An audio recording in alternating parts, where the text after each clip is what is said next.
au top, puisque nous sommes au féminin, dans cet atelier Zoom Mon Alimentation.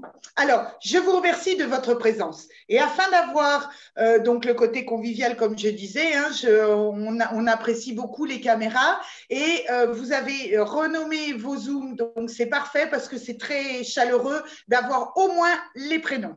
Alors, je me présente d'abord, je suis Christine, alias Kiki, entrepreneur dans la forme et le bien-être et j'aide les gens à se soulager de leurs maux et de leurs douleurs, à reprendre leur corps en main, mais également aussi, et c'est pour ça, afin qu'ils retrouvent le sourire face à leur vie. Aide-soignante en gériatrie, gérontologie et handicap, j'ai appris et pratiqué pendant plusieurs années la douleur, le prendre soin et l'écoute, et j'en ai fait mes leitmotivs.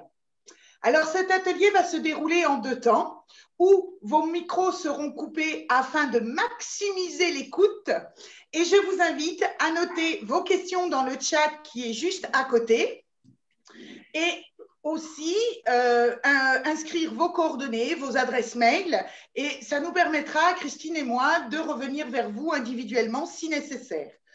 Christine Salem se présentera juste après, donc, et débutera cet atelier à l'appui d'un document partagé. Et dans un deuxième temps, nous répondrons à toutes vos questions. Il suffira de réactiver le son de vos micros pour poser votre question. Nous comptons sur votre interactivité afin de rendre cet atelier ludique et animé. Bel atelier à vous. À toi, Christine. Merci, super, effectivement, quel beau partage. Attends, ton son.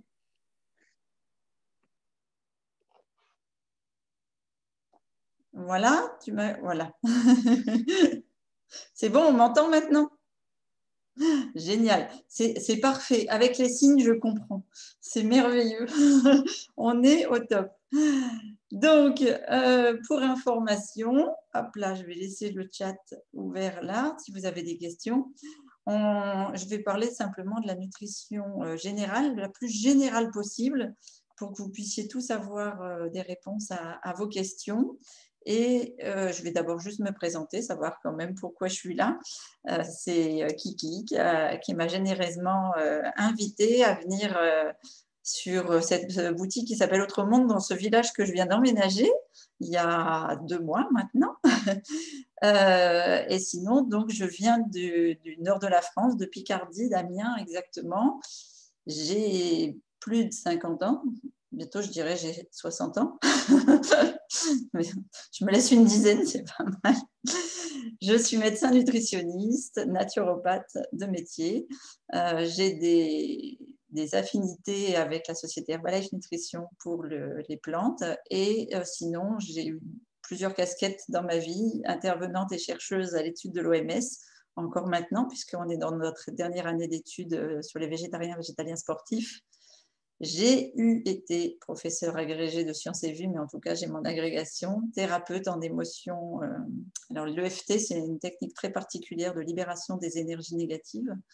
Et en annexe, ça, c'était plus pour le plaisir, j'ai passé mon brevet de professeur de sport, ce qui me permet de donner des cours de sport. Voilà. On pourra profiter de ça cet été sur les bords de verdure, là, à Bram. Donc aujourd'hui, on voulait vous parler d'une philosophie de la nutrition parce que c'est quelque chose qui n'est pas facile pour beaucoup de gens. En général, on veut faire des changements alimentaires pour certaines choses dans nos vies, mais ça tient qu'un court temps, alors que si on voit l'alimentation dans son global, on va avoir vraiment de meilleurs résultats et sur le long terme.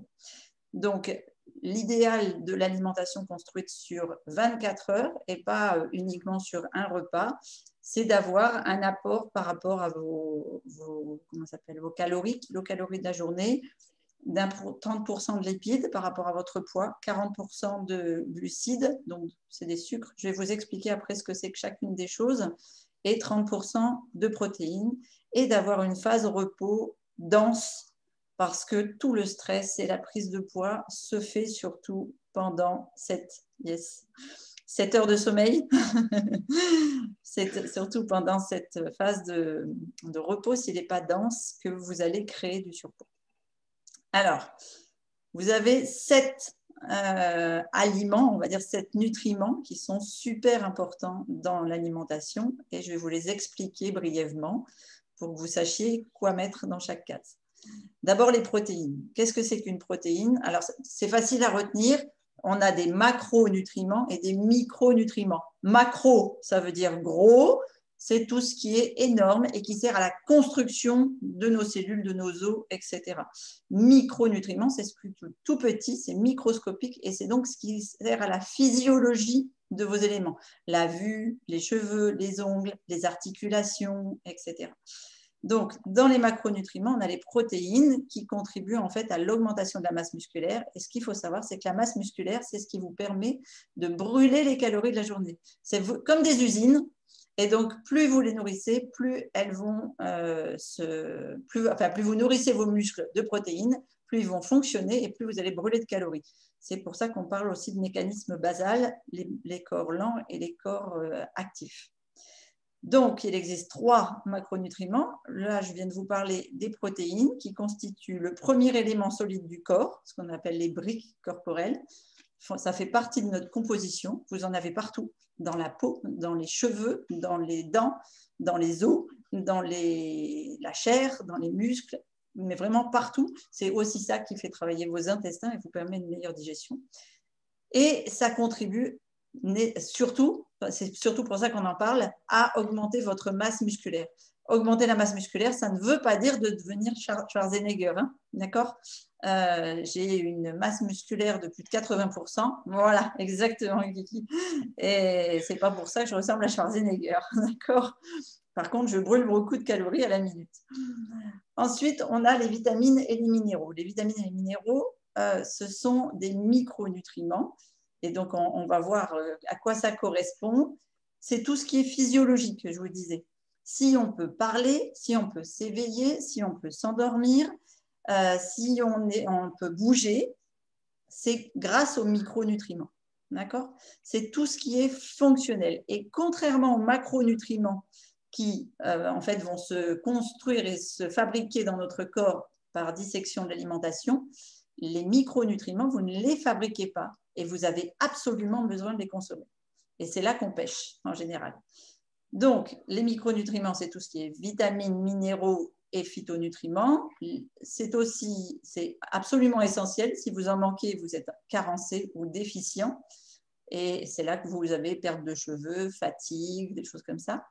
Et puis, vous avez besoin d'adapter les besoins par rapport à votre poids, par rapport à votre corps, si vous êtes une femme ou si vous êtes un homme, et surtout les différents moments de votre vie. Si vous êtes en activité physique, par exemple, quand vous faites du sport, vous avez besoin de certains minéraux que vous n'avez pas besoin à d'autres moments. Et si vous êtes en travail sédentaire, vous aurez besoin, par exemple, de certaines vitamines parce que vous allez surtout brûler des calories au niveau du cerveau, voilà, en travaillant avec le psychologique, la vue, etc. OK? Alors, dans les macronutriments, on avait les graisses. Il existe plein de très bonnes graisses, des lipides sains. Très souvent, quand on veut perdre du poids ou qu'on est dans l'équilibre alimentaire, on met les graisses avec un gros sens interdit, un tabou, etc. Il faut savoir qu'elles sont essentielles. Vous en avez peut-être entendu parler là dans les médias il n'y a pas longtemps. La vitamine D a été mise à l'honneur parce qu'elle fait partie de la fabrication des anticorps et qu'avec la crise sanitaire, eh bien, on a besoin d'avoir des anticorps et d'avoir un système immunitaire ultra performant. Donc voilà un petit peu à quoi servent les vitamines A et les vitamines D. Et on va les retrouver pas seulement dans les matières animales, on va les retrouver aussi beaucoup dans les matières végétales.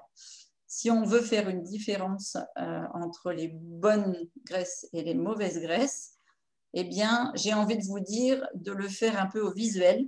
Tout ce qui est liquide, les graisses qui restent liquides, ce sont très souvent de très bonnes graisses à consommer. Et tout ce qui va se figer, va être une mauvaise graisse. Alors, c'est très simplifié parce que Si vous prenez par exemple l'huile de coco et qu'il fait 18 degrés comme aujourd'hui, eh bien, elle va être solide. Et pourtant, elle est dans la catégorie des graisses liquides. Parce que même si c'est une graisse comme ça, alors il y a aussi, en plus ici, on est dans une région où on est proche de tout ce qui est foie gras, magret de canard, etc., qui sont considérées comme des mauvaises graisses. Et pourtant, la graisse de canard et la graisse d'oie sont comme la graisse de l'huile de coco, ce qu'on appelle une graisse saturée, mais qui est à chaîne moyenne et qui donc ne va pas faire des plaques comme le mauvais cholestérol au niveau du sang et des veines. Donc ça, c'est important à savoir et vous devez consommer 30% de vos calories. C'est pas facile de consommer 30% de bonne graisse et c'est très souvent pour ça que les gens souffrent de douleurs articulaires, de douleurs de dos, de migraines, de fatigue, hein, vous savez, au niveau des cervicales, là, quand vous avez des douleurs ici, c'est très souvent parce que vous manquez de bonne graisse. Ou alors, inversement, on a des douleurs dans les cuisses, douleurs dans les bras, et c'est parce qu'on a une graisse inflammatoire, ce qu'on appelle trop riche en oméga 6, comme on peut voir ici, l'huile de maïs, l'huile qui est dans les viandes rouges, les viandes faisandées, et on met les œufs, mais je vais mettre les œufs entre guillemets, parce que c'est vrai qu'ils sont riches en oméga 6, mais si vous les prenez bio, et encore plus si vous les avez de votre jardin avec des poules dont on enrichit l'alimentation en graines de lin, eh bien, vous allez faire la bascule vers les oméga 3. Donc, voilà, c'est bien de mettre les œufs dans les oméga 6, mais avec un bémol. Ensuite, pourquoi est-ce qu'il faut consommer des oméga 3? Alors, vous allez peut-être voir sur certains compléments alimentaires, sur certaines qualifications de, je pense à des beurres, à des choses comme ça,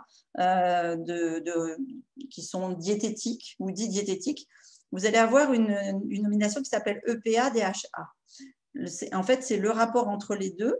C'est l'huile qui est issue des végétaux qui va créer certaines substances qui sont bonnes pour rajeunir en fait et qui vont vous permettre d'avoir un excellent fonctionnement du cœur, donc par exemple faire descendre la tension, un excellent fonctionnement du cerveau, c'est super bien pour les gens qui travaillent beaucoup sur les ordinateurs, qui ont beaucoup de réflexions, les comptables, les étudiants, les gens comme ça, qui améliore la vision, parce qu'en plus, si vous associez ça à la vitamine D, vous allez augmenter le taux de visibilité. Et puis, ça va réguler le taux des triglycérides sanguins, c'est ce qu'on disait tout à l'heure avec, par exemple, les graisses comme le magret, etc. Et bien sûr, si vous n'avez pas de soucis de mauvaise graisse dans le sang, vous allez améliorer votre pression sanguine. OK ? Les fibres. Alors, qu'est-ce que c'est que des fibres ? Eh ben, j'ai un câble électrique, là, je ne sais pas si vous le voyez. Vous avez déjà vu comment c'est un câble électrique à l'intérieur? C'est plein de petits filaments. Eh bien, les végétaux, c'est exactement comme un câble électrique. Les végétaux sont remplis de petits filaments. Et ces petits filaments-là servent à nettoyer tout ce qui est intestinal. Alors, il faut savoir que les fibres, ça s'appelle des celluloses. Quand vous voyez marqué cellulose sur une étiquette, par exemple, et la cellulose, c'est un sucre, en fait. Donc, ça peut rentrer dans la catégorie des sucres, sauf que ce sont des sucres qui sont dits non décomposables et ils vont agir exactement, vous savez, comme quand vous vous brossez les dents, sauf qu'ils vont agir comme une brosse à dents, à l'intérieur de votre estomac d'abord et ensuite à l'intérieur de votre intestin. Et si vous avez tout votre intestin qui est super bien nettoyé et bien préparé, eh bien, vous avez à l'intérieur de votre intestin ce qu'on appelle des fibrilles. Je ne sais pas si vous avez déjà vu des tripes chez un boucher. C'est tout granuleux, c'est tout bizarre. Eh bien, tous ces petits granules-là, ça s'appelle des fibrilles. Et en fait, les petits filaments qui poussent à toutes ces petites bosses servent à absorber toutes les vitamines, minéraux et phytonutriments. Et quand on a une alimentation qui est trop riche en acides gras saturés ou trop riche en protéines animales ou en féculents, eh bien, ça casse les petites fibrilles parce qu'on n'a pas assez de fibres en fait pour nettoyer tout ça et ça bouche les pores. Et donc, on absorbe moins de vitamines, minéraux, etc. Ce qui fait qu'on va pour compenser dans l'inconscient, manger plus en quantité parce qu'on a besoin de ces vitamines et ces minéraux. Et donc, pour ne pas être carencé, le corps nous fait manger plus en quantité que ce qu'on a besoin. Sauf que ça ne débouche pas les petites fibrilles. Et donc, c'est pour ça qu'on prend du poids. Et d'avoir une alimentation riche en fibres, et notamment dans les fruits et légumes crus, et tout ce qui est aussi céréales complètes, légumineuses complètes, etc., eh bien, ça va venir nettoyer vos intestins et laisser en 3 jours de temps repousser toutes les fibrilles. Et donc, c'est pour ça que certaines personnes qui sont en perte de poids et qui font un contrôle de poids avec notamment une augmentation de leur quantité de fibres, au 3e jour, ils retrouvent la satiété. Alors, qu'est-ce qui est source de fibres? Eh bien, alors il faut savoir qu'au total, par jour, on doit manger 35 grammes de fibres pour 50 kilos de poids. Donc, c'est à faire avec votre propre poids et votre propre calcul. Donc, si par exemple, là, mon premier exemple, c'est un son de… Vous avez déjà vu ces sachets de son d'avoine ou fibres d'avoine ou flocons d'avoine? Voilà. Eh bien, donc là, vous avez du son d'avoine, 10,3 grammes de fibres au total sur une cuillère à soupe de fibres d'avoine. À côté, vous avez ce qu'on appelle des fèves de soja, ce qu'on appelle des… Ça y est, j'ai perdu le nom, mais ce n'est pas grave, de l'edamame. Je ne sais pas si vous connaissez. En fait, c'est des grosses fèves de soja vert. Là, vous en avez beaucoup plus puisque vous avez 15 grammes de fibres au total sur une poignée qui représente à peu près 100 grammes. Si vous prenez des graines de sésame, là, vous allez avoir un peu moins de fibres. Par contre, il y a d'autres avantages, c'est que c'est riche en calcium. Si vous prenez du pain complet aux céréales, sur 100 grammes de pain, vous allez avoir 6 grammes de fibres. Et si vous prenez, comme tout à l'heure, on le disait quand on a fait la recette, des amandes, une cuillère à soupe d'amandes, vous avez 11 grammes de fibres. Donc, il y a plein d'intérêts dans les fruits secs. Voilà, dernière découverte, les bactéries qui sont dans nos intestins adorent les fibres. Parce que si nous, on ne prend pas les sucres qui sont dans les fibres, quand on consomme les fibres, elles, par contre, elles s'en régalent. Et donc là, l'exemple, c'est le fibre du son de blé, mais c'est pareil pour toutes les autres fibres de son. Ça va non seulement accélérer le transit, parce que les bactéries, elles vont s'affoler, elles vont se mettre en action, mais en plus, ça va booster votre système immunitaire. Les phytonutriments. Alors, phytonutriments, phyto, c'est des plantes. En fait, c'est les couleurs. Donc, plus vous avez une assiette colorée, plus vous avez des fruits et des légumes de couleurs différentes, plus vous allez toucher une palette de phytonutriments super divergente, super riche, et plus vous allez avoir la pêche, en fait. Plus vous allez avoir une alimentation colorée, voilà, c'est un fruit aussi, tu as raison, mais c'est vrai, plus on va avoir le sourire, plus on va avoir la patate, plus on va avoir bonne mine, parce que ça va faire les couleurs de votre vie, les couleurs de votre corps, et chaque cellule a besoin d'un phytonutriment différent, en fait. L'hydratation, alors ça, c'est quelque chose de super intéressant. Pourquoi est-ce qu'il est important de bien s'hydrater? D'ailleurs, je vous dis à la vôtre. Il est important de boire et pas uniquement que de l'eau. D'abord parce que l'eau contribue forcément au maintien des fonctions physiques et cognitives. Cognitive, c'est tout ce qui est réflexion, adaptation des gestes, etc. Appréhension. Mais c'est aussi ce qui peut, par exemple, quand vous rencontrez des personnes qui disent « Oh là là, je ne sais pas comment tu fais ce sport-là, moi je suis rouillée. Oh là là, ce que c'est dur le matin de se dérouiller. » Voilà. Eh bien, en fait, c'est l'expression rouillé ou dérouillé, ça devrait être l'inverse, hydraté ou déshydraté. Et vous avez une belle vision de votre taux d'hydratation sans forcément monter sur une balance scan, c'est en regardant la couleur de vos urines. Selon quelle couleur elles ont, plus elles sont foncées, plus vous êtes déshydraté. Plus elles sont claires, mieux elles sont, parce qu'il faut quand même éliminer les déchets, il faut qu'elles soient actives. Et si elles deviennent totalement transparentes, là, c'est que vous éliminez complètement les vitamines et les minéraux que vous éliminez, que vous les évacuez, en fait. Vous buvez trop d'eau. Donc, en fait, votre limite, votre notion, c'est vraiment la couleur de vos urines. Et plus vous buvez je pense à certaines plantes, dont on pourra vous parler, mais comme le thé vert, l'aloe vera, il y a des plantes, le ficus, il y a vraiment des plantes types qui vous permettent de fixer l'hydratation. Donc, de ne pas faire trop travailler les reins, mais de fixer l'hydratation corporelle. Et donc, de faire un bon nettoyage. Il faut savoir que tout votre corps, là, c'est que de l'eau, principalement, à plus de 60%. Et que, en fait, vous avez ce qu'on appelle la lymphe, qui est dans un filet partout corporel. Et la lymphe, c'est les égouts du corps.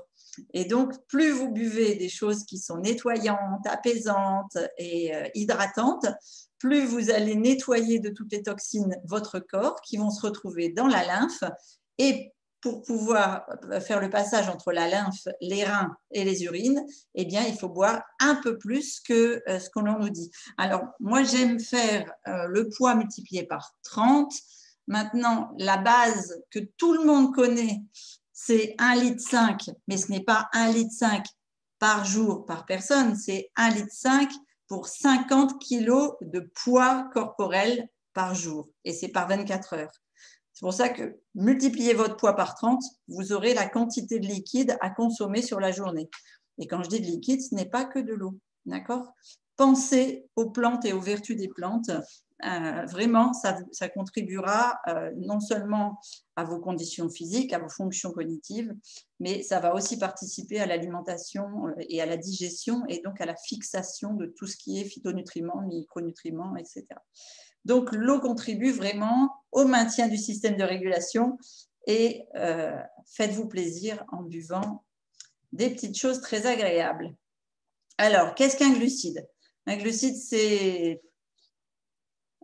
souvent, on dit c'est l'énergie du corps. Voilà. Et on dit, ah ben oui, mais moi, je ne veux pas faire un régime sans sucre parce que, d'abord, au niveau du goût, c'est bête de se priver du goût du sucre parce qu'on nous l'a mis dans les années 1750-1800. On nous l'a importé en France et on nous l'a d'abord fait découvrir avec les féculents, avec la pomme de terre, les choses comme ça.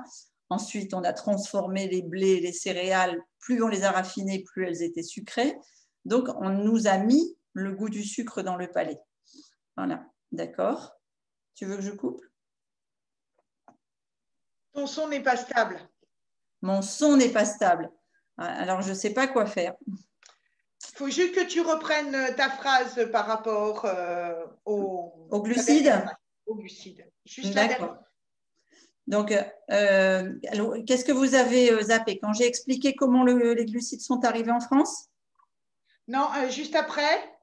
Qu'on les a d'abord eus dans les pommes de terre, les féculents, les céréales raffinées. Oui, mais apparemment, il ne doit pas aimer les céréales raffinées parce qu'il a recommencé à bugger. D'accord. Et donc, en fait, on a adapté notre cerveau et notre corps au goût du sucre et on lui a fait, autant à une certaine époque, on allait chercher dans les produits non raffinés et on forçait notre corps à aller chercher le sucre et l'énergie dans les produits non transformés, non raffinés. Autant aujourd'hui, on l'a rendu feignant et vraiment, dès qu'on met un aliment sucré dans la bouche, tout de suite, il se met en action comme si c'était, je sais pas, un super shoot et que c'est ça qu'il lui fallait, quoi. Fallait surtout pas reculer devant les besoins du sucre. Et pourtant, le sucre, on le trouve de façon naturelle dans beaucoup de choses. Par exemple, tout à l'heure, dans notre gâteau, le sucre était dans la poire, la pomme et la cannelle. Et le chocolat, forcément, puisque c'est un marbré. Mais on n'a pas eu à ajouter de sucre dans le gâteau. D'accord? Donc, il y a des choses qui peuvent se remplacer. Après, cette vidéo-là, cette diapo-là n'était pas nécessaire. L'essentiel, c'est vraiment d'avoir vos apports de rythmer vos apports entre les protéines, je vous disais, à 30% de votre consommation sur la journée, les lipides à 30% et tout ce qui est glucides. Donc, fibres et glucides, ça va ensemble. Hein. Vous avez entendu que les fibres, c'était des sucres aussi. Donc, pour une valeur de 40%. Et forcément, si vous consommez 40% de glucides à travers les fruits, à travers les légumes, vous allez forcément augmenter vos phytonutriments puisque vous allez augmenter la diversité des couleurs, etc. Nutrition ciblée, ça c'est nous. Voilà, on est formé pour avoir une bonne nutrition, pour pouvoir vous guider. On est formé pour le coaching, on est formé sur des produits qui sont 100% naturels. Nos sociétés investissent des millions dans la fabrication et la recherche de nos produits. Et on est là pour vous aider à avoir un mode de vie actif et équilibré. Et c'est là le soutien de l'équipe. Donc, la première étape… Essentiellement végétale. Voilà, entièrement végétale, exactement. Donc, la première des étapes, parce que c'est riche en fibres et en phytonutriments. On prend que le meilleur. Voilà, les meilleurs pour le meilleur. Donc, la première chose, c'est de prendre rendez-vous effectivement avec l'une d'entre nous au niveau pour avoir un coaching, pour avoir un bilan et de faire le point sur ce que vous mettez dans votre corps à partir du petit déjeuner jusqu'au dîner pour ne pas avoir de faim dans la journée, bien vous hydrater au fil de la journée parce qu'il faut savoir, c'est ça, c'est ce tableau-là que j'avais dit que je vous mettrais, que aujourd'hui, dans l'alimentation entière, et là c'est le médecin qui vous parle, de tous les fruits et légumes ont perdu plus de 70% de leurs nutriments, même quand vous êtes dans la catégorie bio, etc. Et ça, c'est mes recherches à l'OMS qui m'ont permis d'accéder à ces fibres, à ces tableaux. Mais je te le transmettrai si tu veux. Oui. Voilà, le final. Parfait. Parfait. Ça, merci beaucoup, Christine. Mais de rien. On va réactiver les micros de tout le monde. Ouais, je voulais mettre cette photo-là parce que c'est une photo qu'on a prise pour la Saint-Valentin, enfin à l'honneur de la Saint-Valentin, dans la boutique Autre Monde. Et c'est là que j'ai fait la rencontre de Kiki, et donc dans notre village à Bram. Et ça m'a particulièrement touchée parce que c'est un travail d'équipe. Et voilà, et je voulais vraiment reconnaître ça, Kiki, vraiment. Un grand merci de ton accueil dans cette ville. Normal, normal. Bienvenue à toi dans notre ville et bienvenue à tous les participants. Je n'arrive pas à réactiver le son de Milly.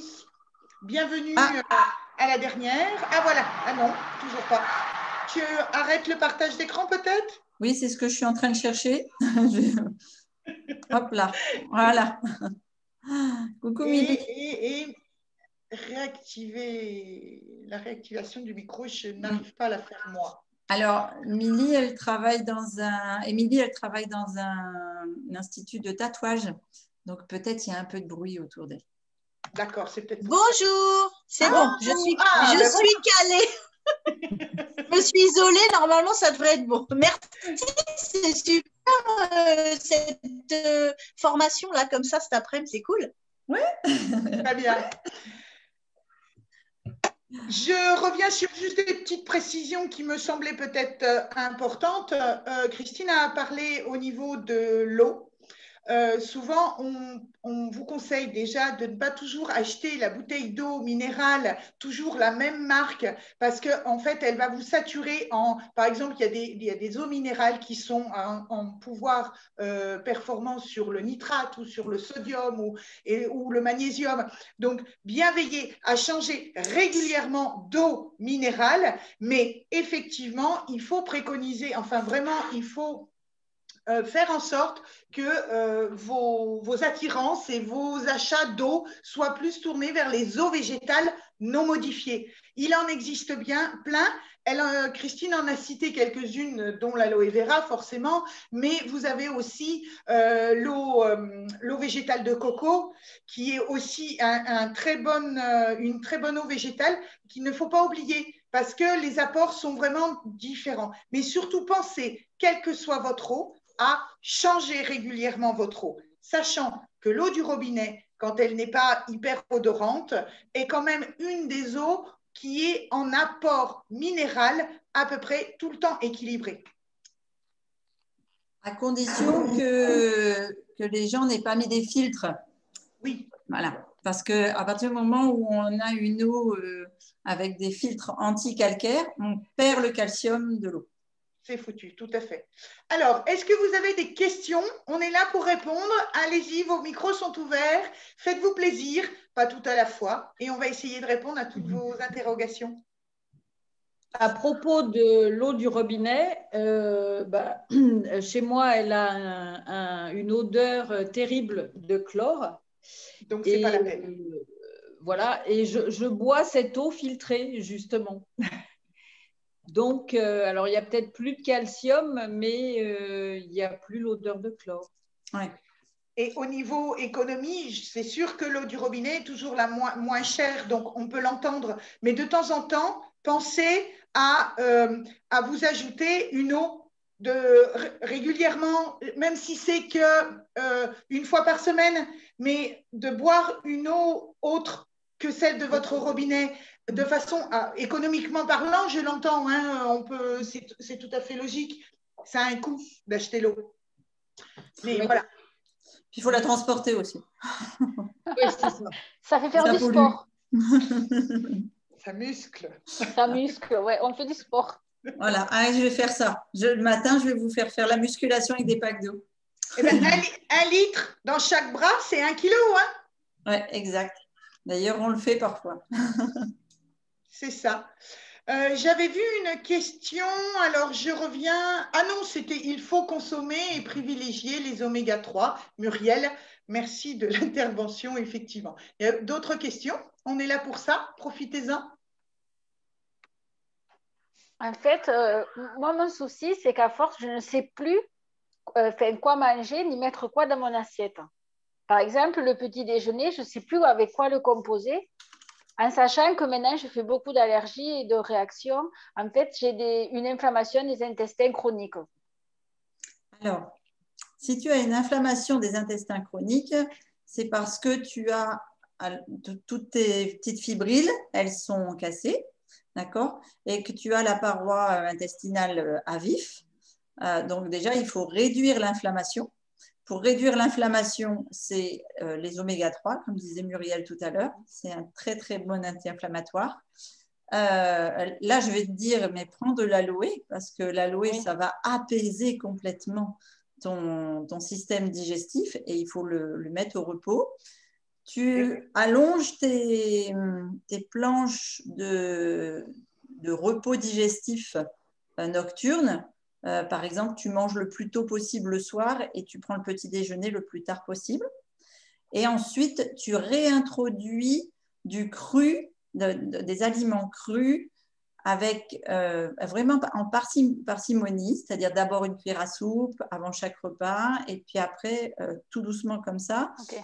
Pour pas que ça te fasse une réaction inflammatoire, tu mixes vraiment beaucoup ce cru, voire tu passes au jus au début.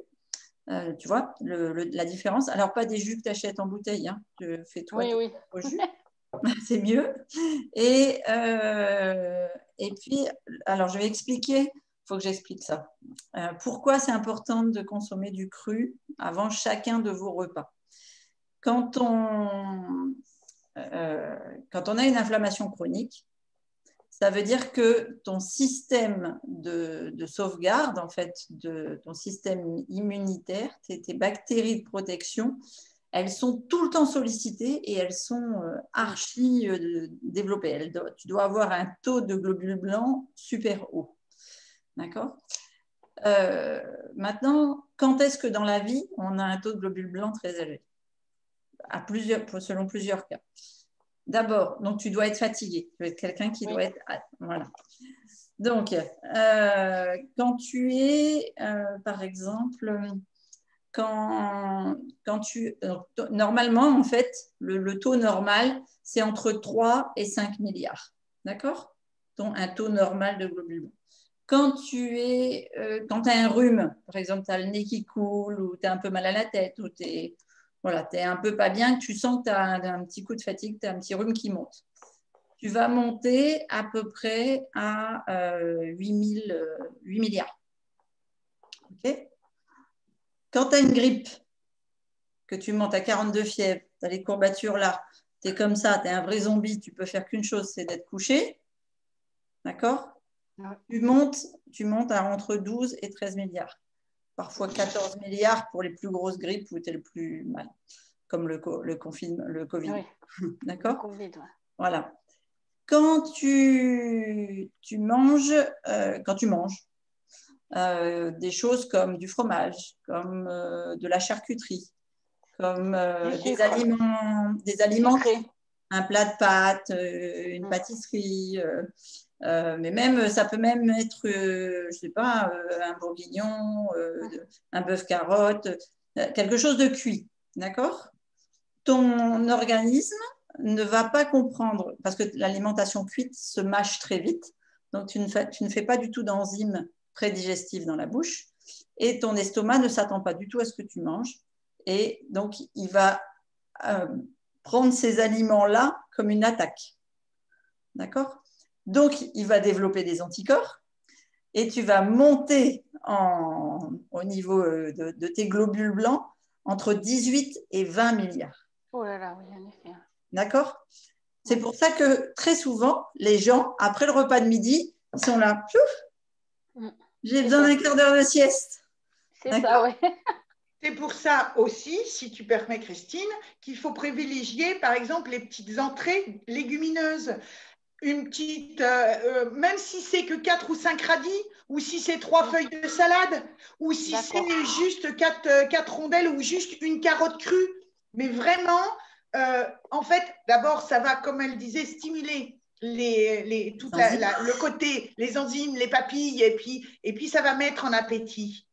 Donc, c'est vrai que nos anciens disaient c'est bien de boire un petit verre de vin rouge parce que ça augmente, mais ça, c'est les notions de nos grands-parents. Il ne faut pas toujours tout prendre comme argent comptant.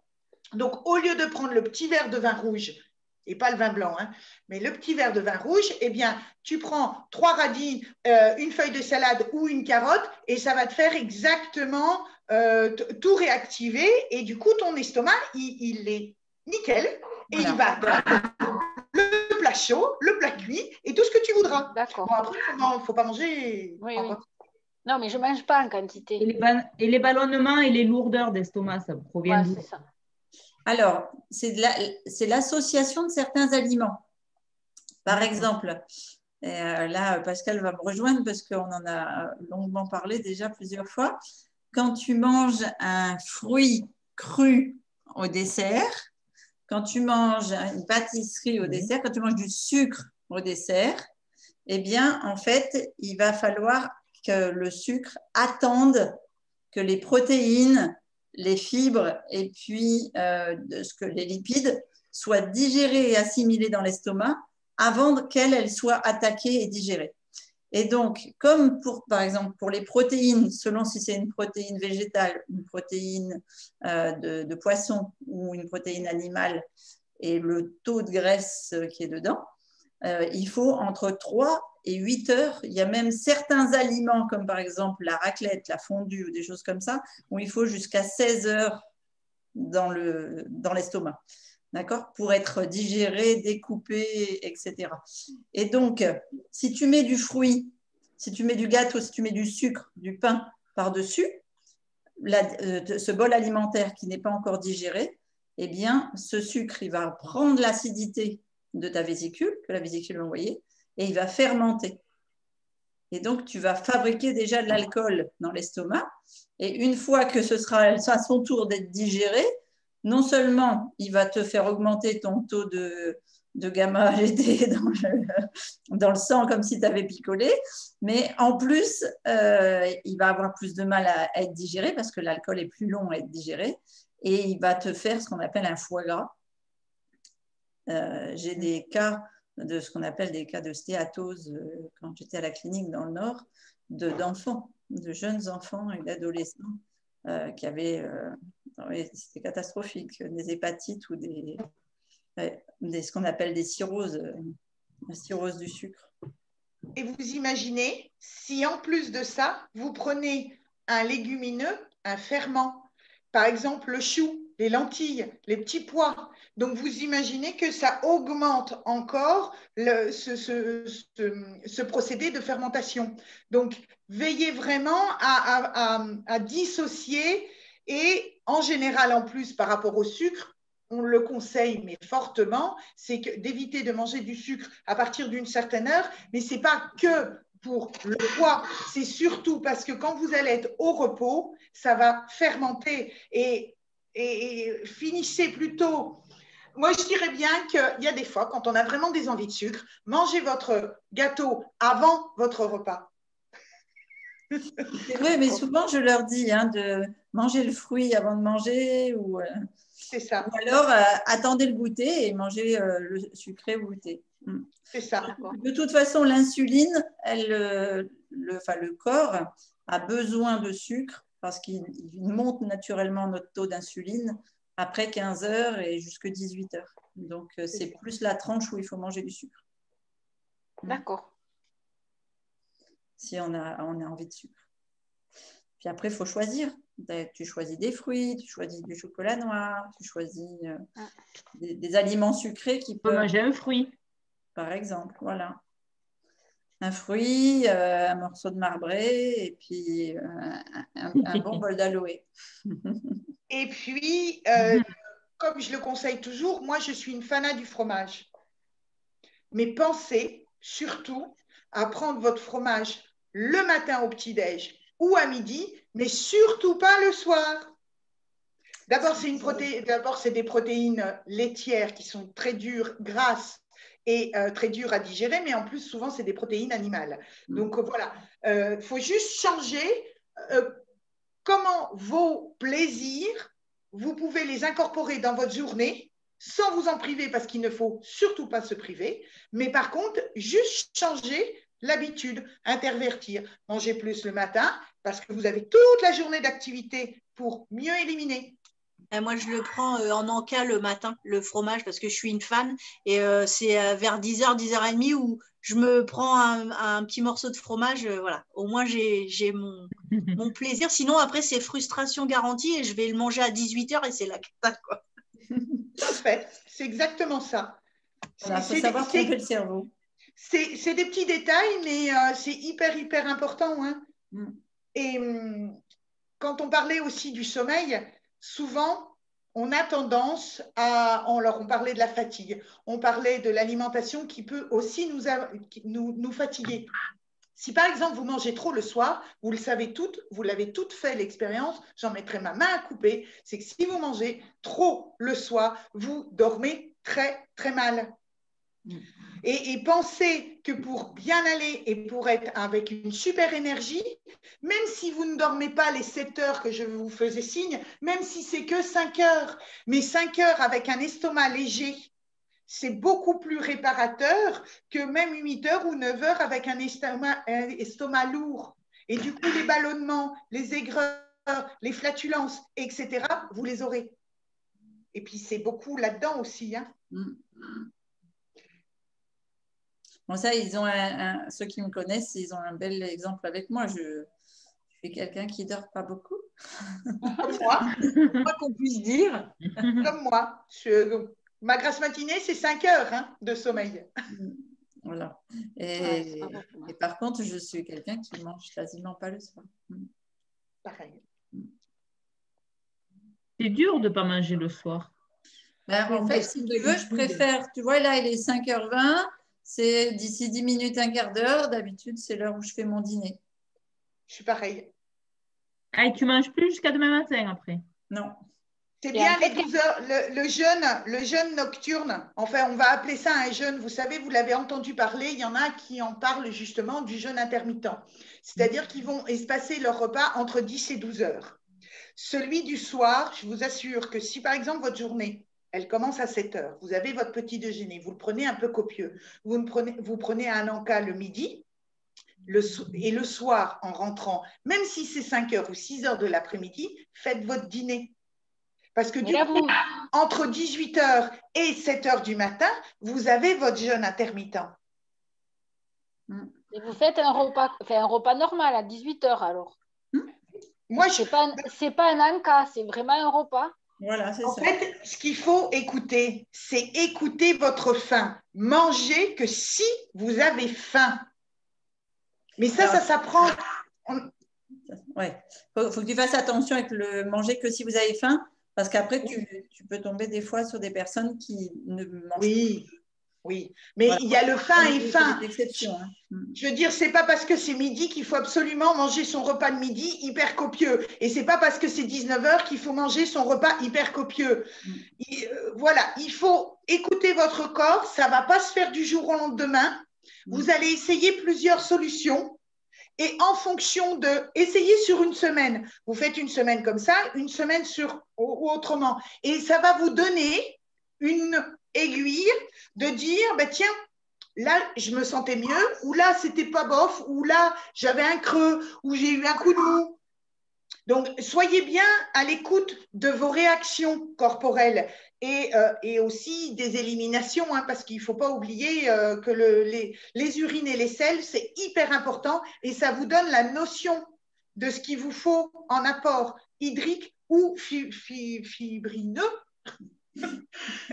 Consistant. Voilà. Ben, le consistant n'est pas forcément du fibrineux. Non, c'est vrai.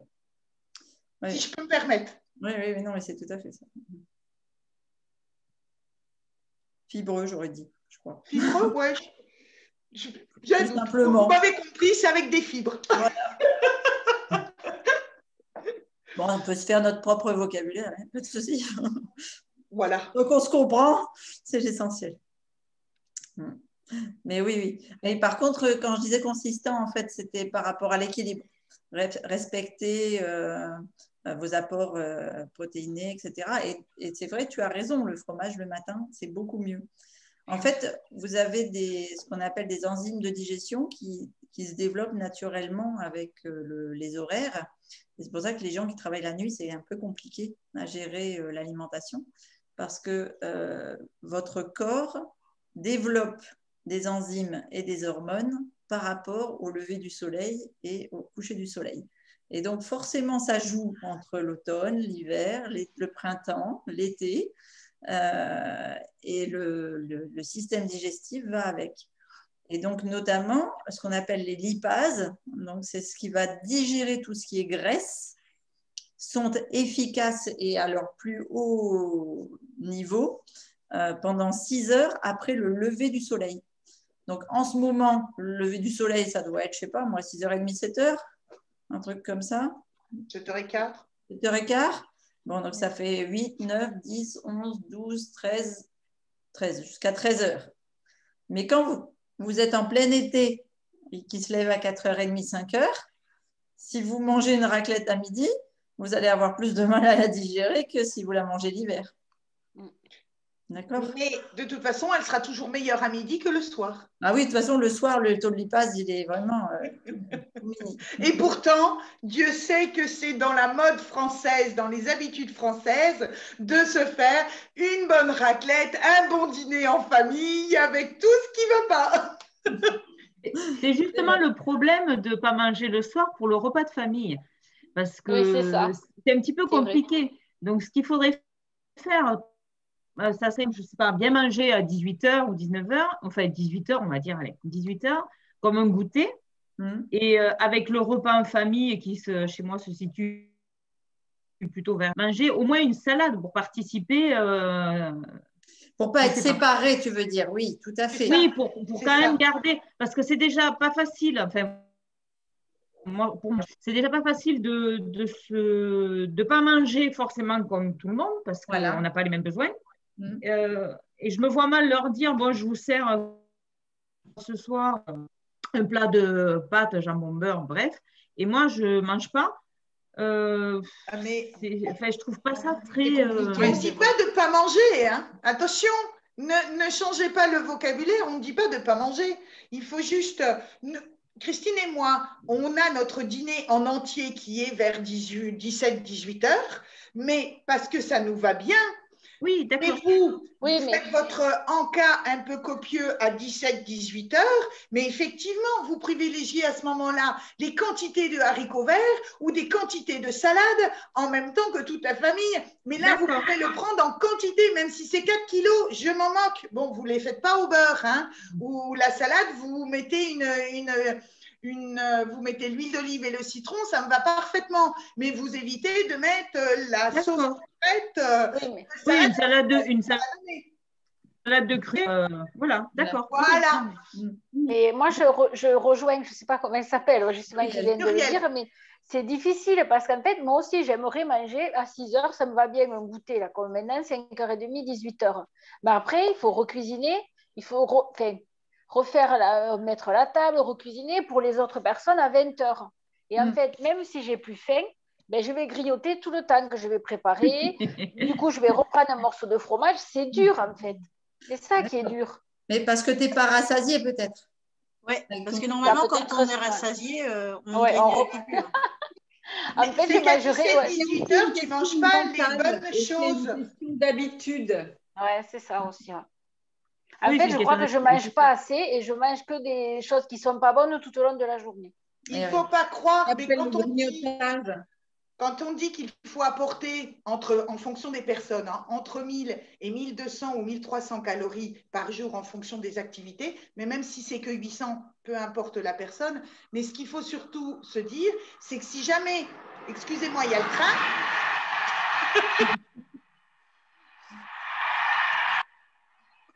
C'est l'Express Toulouse-Montpellier. Bordeaux, Montpellier, Perpignan ou Narbonne. Oui. Donc, et ce que je disais, c'est que dans cet apport de calories, si jamais vous avez besoin d'apporter entre, on va dire, 800 et 1300 calories par jour parce que votre organisme en a besoin, parce que vos activités. Si jamais vous ne les apportez pas, vous allez fabriquer de la graisse. Vous allez grossir parce que c'est du carburant. Votre corps, il va avoir besoin de calories pour fonctionner. Mais comme il ne va pas avoir ce que vous lui apportez, il va en fabriquer. Et forcément, ça ne sera que du mauvais. Mais voilà. Et c'est ça qui n'est pas facile, justement, de savoir combien de calories on consomme. C'est ça, ouais. Mais Christine et moi, on est là pour vous guider. On a la liste des calories, on peut vous aider à vous dire, par exemple, si c'est pour ça qu'on fait un bilan alimentaire, et Christine, tu m'arrêtes si je dis une bêtise, le bilan alimentaire, il n'est pas pour vous pénaliser en disant que vous mangez, je ne sais pas moi, la tranche de jambon cru ou de jambon blanc à telle heure, on s'en moque, ou la quantité, c'est pas ça. C'est juste, ça va vous guider sur savoir si dans tout ce que vous mangez, vous avez assez d'apport par rapport à votre vie. Parce que vous croyez peut-être apporter le nombre de calories qu'il vous faut, mais si ça se trouve, vous leurrez. C'est à ça qu'on sert. Il faut bien qu'on serve à quelque chose. Mais c'est vrai, c'est à ça que sert le suivi client. C'est vraiment pouvoir vous guider sur vos repas et qu'est-ce que vous apportez à votre corps, est-ce que c'est suffisant ou pas. Parce que des fois, on se... Voilà. Des fois, on se leurre sur nos calories, mais on peut se leurrer aussi sur nos lipides ou on peut se leurrer sur nos protéines. Hein. Bien sûr. Et ce que disait Christine tout à l'heure, c'est pareil, les calories, c'est bien, mais il faut faire attention à quel type de calories. Par exemple, quelqu'un qui va manger un paquet de chips à 800 calories, je préférerais qu'il mange, comme elle disait, 1 kilo de haricots verts avec une petite noix de beurre et puis dans la journée, peut-être un steak le midi avec une pomme de terre ou bien parce que répartir les calories avec des nutriments et pas juste avec des calories, ce qu'on appelle des calories vides. Et le bilan, il sert à ça aussi, à mettre le doigt sur des choses qu'on pense parfois saines et combien j'ai de personnes qui viennent me voir en me disant alors je sais, j'ai beaucoup de défauts, j'aime beaucoup les avocats, j'aime beaucoup les noix, j'aime beaucoup les amandes. Tout va bien. Tout va bien, voilà, exactement, Pascal, tu as raison. Ne change rien. Voilà. Mais il y a tellement de choses, on entend tellement de choses autour de soi. Muriel, on a fait le bilan. Alors, Muriel, on ne se connaît pas depuis longtemps, hein, ça fait un peu plus de 3 semaines. Il n'y a pas des choses que tu pensais qui n'étaient pas bien et puis qui finalement, tu continues de consommer. Comme ça, attends. Non, comme ça, je ne sais pas. Je n'ai pas réfléchi. Mais peut-être le houmous, parce que je suis aussi un petit peu accro. Mais vrai, on en a parlé ce matin. Ouais, on en a parlé ce matin. Non, parce qu'en fait, mon problème, c'est que je sais ce qu'il faut plus ou moins faire. Manger, pas manger. J'essaye de. Enfin, je sais pas, je vois un petit peu. Tu vois les assiettes quand je les fais, ça. Voilà. C'est quand même difficile, quoi. Moi, quand tu manges pâtes, beurre, jambon, enfin, pas jambon parce que je ne mange pas de viande, mais pâtes à la crème fraîche, par exemple, c'est un peu dur pour moi. Oui. Donc, j'essaye de le faire au moins une fois par semaine. Légumes. Fais une super ratatouille et tu mélanges avec les pâtes et il devrait aimer. Ouais, je fais tout ça. Mais c'est vrai qu'il y a des fois, c'est quand même frustrant. Donc, j'essaye de faire une fois par semaine. Ouais. Il faut déplacer ses goûts. Mais moi, je dirais, le jour où Muriel, tu craques, si tu permets le tu, excuse-moi, si tu craques pour des pâtes avec de la crème fraîche, c'est pas grave, fais-toi plaisir, c'est pas ça qui va te ruiner ton alimentation, mais au moins tu te seras fait plaisir. Mais essaye juste de les mettre à midi et pas le soir. Oui, ça. Voilà. J'y fais attention. Ouais, c'est ce que je faisais pas avant, quoi. Le fromage, mais là, ça fait 3 semaines. En 3 semaines, j'ai mangé 2 fois. C'est pas possible. Moi, mais moi, je pourrais pas. C'est pas facile, mais. Je pense que Milly est d'accord avec moi. Ouais. Mais elle est tombée sur une coach. Il y a plein de choses comme ça. Mais elle a perdu 3,5 kg en 3 semaines. Eh oui, ouais. Oui. C'est bien. On ne peut pas tout avoir, mais c'est vrai que le fromage, enfin, il y a plein de choses comme ça que j'ai enlevé. Et le sucre, j'ai enlevé tout ce qui est sucré. Je crois que j'ai dû en manger 2 fois. Et pourtant, tu fais des encas. Tu fais des encas différents. Oh là là, ça a coupé ma connexion. Le sucre manque. Donc, j'essaye de… C'est pour ça que je te demandais si le gâteau que tu as fait… comme encas, j'essaye de faire avec des choses comme ça, quoi. J'ai pas entendu. Avec des flocons d'avoine ou des noix, des fruits secs. D'accord. Nathalie, tu marches beaucoup. Comme tu fais beaucoup d'activités sportives comme la marche, le vélo, c'est une super danseuse de flamenco, entre parenthèses. Mais bon, voilà, oups. Et en fait, il faut privilégier les amandes. Si tu vas marcher, c'est un apport de calories, mais en plus de fibres. Et les amandes, ça te cale. Le problème, j'ai eu un souci à cause des amandes. J'ai fait des calculs rénaux qui venaient d'origine parce que j'avais trop de… Je ne sais pas comment il m'a expliqué, l'urologue. Alors, du coup, j'appréhende maintenant de nouveau d'en manger à nouveau. Alors, tu avais trop duré, mais ça n'a rien à voir avec les amandes. C'est ce que j'allais dire. Et en fait, il a analysé mes cristaux. Et il m'a dit, c'est parce que j'ai mangé trop, certainement. Alors, il a dit que c'était des cristaux durés qui étaient liés à des protéases, c'est-à-dire des déchets protéiniques trop importants, comme les gens qui font des crises de gouttes, comme les gens… Mais il faut savoir que ce n'est que la protéine végétale qui est mal détruite et qui est surtout le déchet de la protéine animale prise le soir qui n'est pas éliminé parce que la nuit, les reins ne travaillent pas. Donc, D'accord. Donc, ne focalise pas sur ça. Par contre, reprends ta bonne hydratation, reprends ton alimentation. Après, c'est comme tout, il ne faut jamais manger en masse. Beaucoup d'un seul aliment. Oui, tout à fait. Oui, il faut varier. Et oui, c'est ça. Plus on varie, c'est ce que je vous disais tout à l'heure avec les couleurs et les phytonutriments. Plus vous variez votre alimentation. C'est ça. C'est vrai que rien n'est indispensable, mais enfin, si, il y a des aliments qui sont indispensables. Oui. Si. Vous supprimez les oméga 3 d'un corps, il va se retrouver complètement bloqué, avoir mal partout, de l'arthrose, etc. Vous supprimez l'hydratation d'un corps, il va mourir. Alors, Pascal, elle va me tuer si je dis ça, mais c'est pas grave. J'ai pas entendu. Ah, mais c'est merveilleux. À bugger en même temps. Et on ne sait pas ce que tu as dit. J'ai dit, vous supprimez l'hydratation d'un corps, il meurt. C'est pas vrai. Non, c'est pas vrai. C'est pas vrai. Ça dépend si c'est indéfini ou pas. Non, c'est parce que. Alors, il vaut mieux supprimer la nourriture que l'eau, mais après, rien supprimer est encore mieux. Voilà. Mais oui, c'est parce que, en fait, si tu veux, à l'automne, j'ai fait un jeûne de plus de 21 jours, 23 jours, je crois, il était mon jeûne de. Et à l'intérieur, j'ai fait 5 jours de jeûne sec.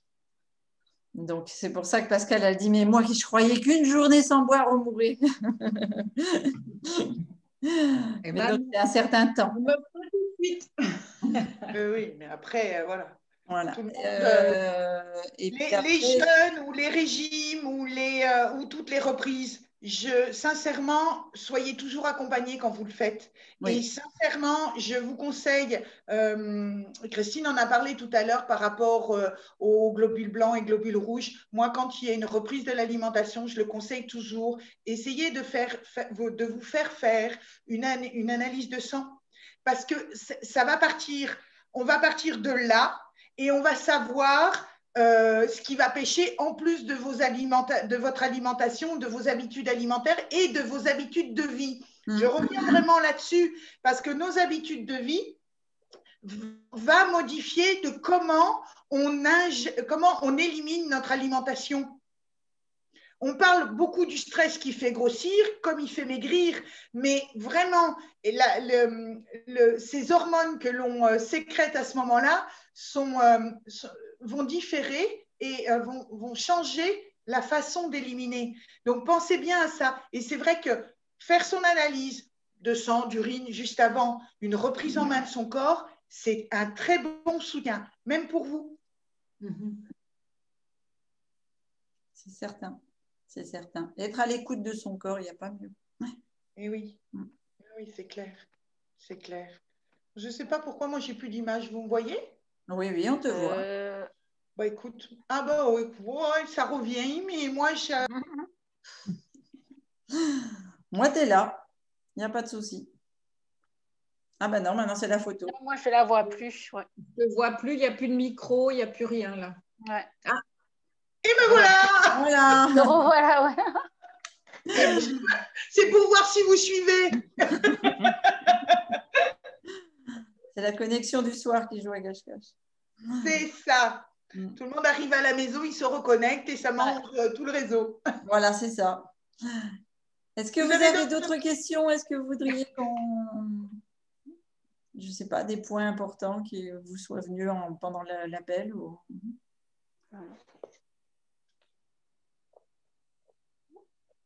Non, pour moi, c'est bon. Oui, moi aussi. Après, merci. Vous avez nos coordonnées respectives et on se les communique également. Hein, nous ne sommes pas des... on n'est pas fâchés. Donc, on est là, non. Et on est à l'écoute et en plus, on a vraiment une complémentarité, même dans nos compléments alimentaires, on se complète parfaitement. Donc, il ne faut pas dire « Ah ben oui, mais elle est que Forever et l'autre, elle est que Herbalife ». Non, ça va, ça se marie. Très bien. Et oui. Tout à fait. Un travail d'équipe. C'est ça. C'est ça. On est tout OK? C'est ce que je crois. Ouais. Merci. Merci beaucoup. Si vous aviez d'autres questions, pour nous les poser ultérieurement. Vous n'avez pas mis spécialement vos adresses mail sur le côté, mais si vous voulez les écrire, et à ce moment-là, on peut rééchanger les coordonnées. Donc, voilà, c'est vous qui voyez. Merci beaucoup. Merci.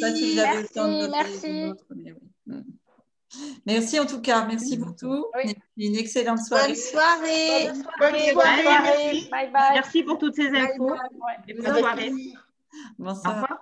Bonsoir.